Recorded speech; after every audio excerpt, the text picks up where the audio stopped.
Step one, wake up early, gonna rise with the sun. Step two, get some good, some food in you. Step three, think real hard about what you wanna be. Step four, fuck everybody, just do your thing. Wake up, today's gonna be a good day. Wake up, today's gonna be a good day. Wake up, today's gonna be a good.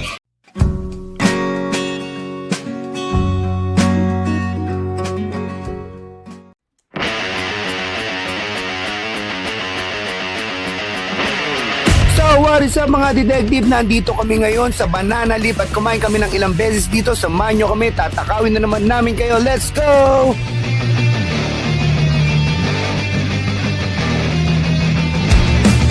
Bali, 3 beses nga pala kami nagpabalik-balik dito at sa vlog na ito, ipapakita ko lahat ng kinain namin. Pero bago nga pala ako magtungo sa lamon parts of this vlog, ay montage muna tayo sa lahat ng kinain namin. Montage.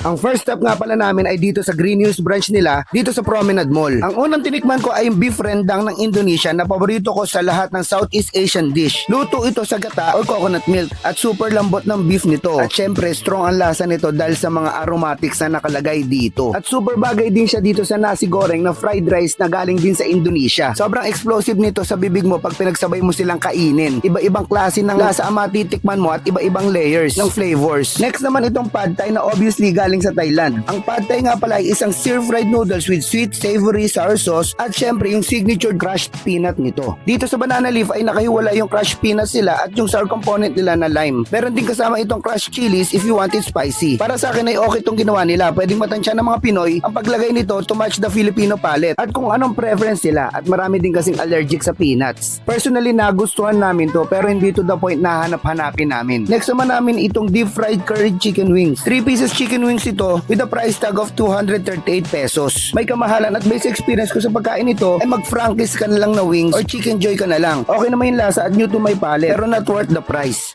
Several days later. In all honesty, nagustuhan namin yung beef rendang tsaka nasi goreng nila. Bumalik kami dito at nag-repeat it again.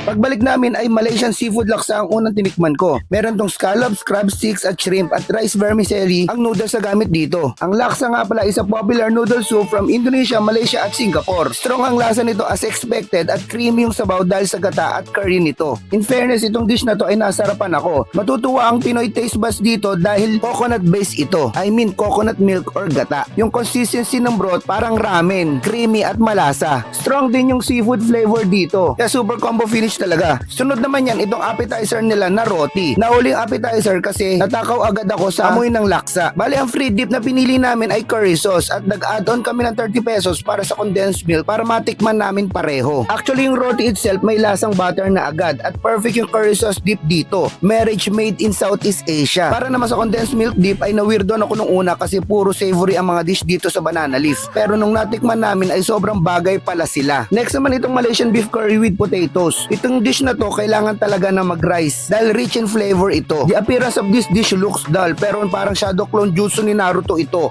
Ang daming flavors na matitikman. We ordered plain rice para hindi naman overwhelming yung lasa na matitikman namin.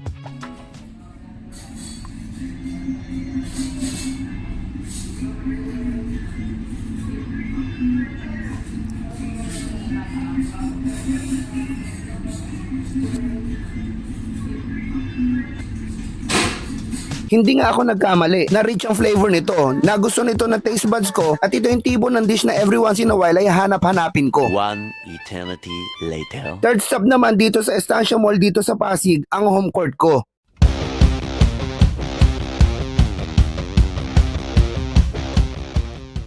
Sa third and final stop namin ay inuna namin tikman itong chicken satay. Itong appetizer na to looks appetizing talaga. Amoy din ito nakakagutom na agad. At yung lasa ay kombinasyon ng mga herbs at tamis ng honey that makes this a very good appetizer. Tapos yung peanut sauce, kapag sinawsaw mo yung satay dito, elevates sa chicken to another level. Yung isang in-order naman namin ay itong chicken rendang, kaya need din ito ng kanin. Kaya umorder kami ng Vietnamese rice.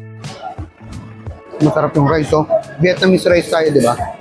Let's try rice lang kasi mukhang kanin pa lang ulam na eh.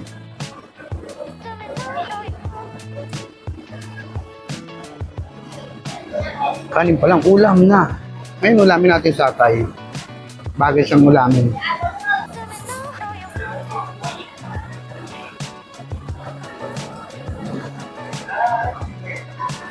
Napakasarap. Bagay yung chicken satay sa Vietnamese rice, kaya itong chicken rendang naman ang itatry natin. Chicken rendang.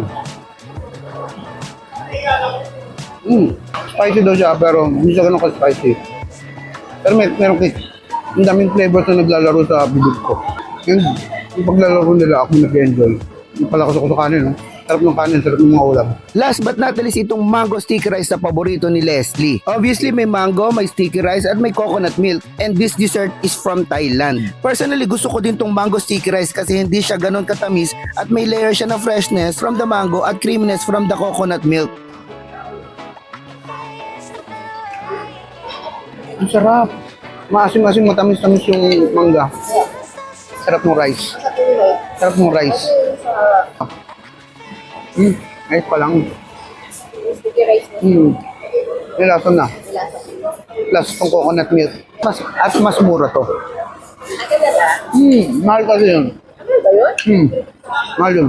So wala na ako ibang masabi. Sana nakasubscribe ka na. I'll end this vlog here. So that's it for this food trip. See you later. Kita kids. Bye-bye.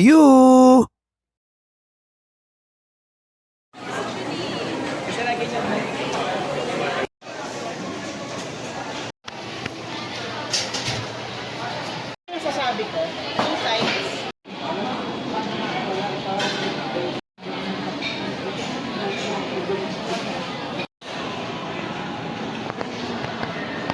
Bacon rice ito masarap, baby.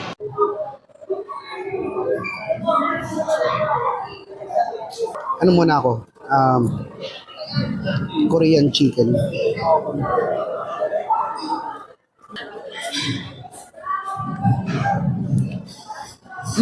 Sarap yung cheese, babe. Really?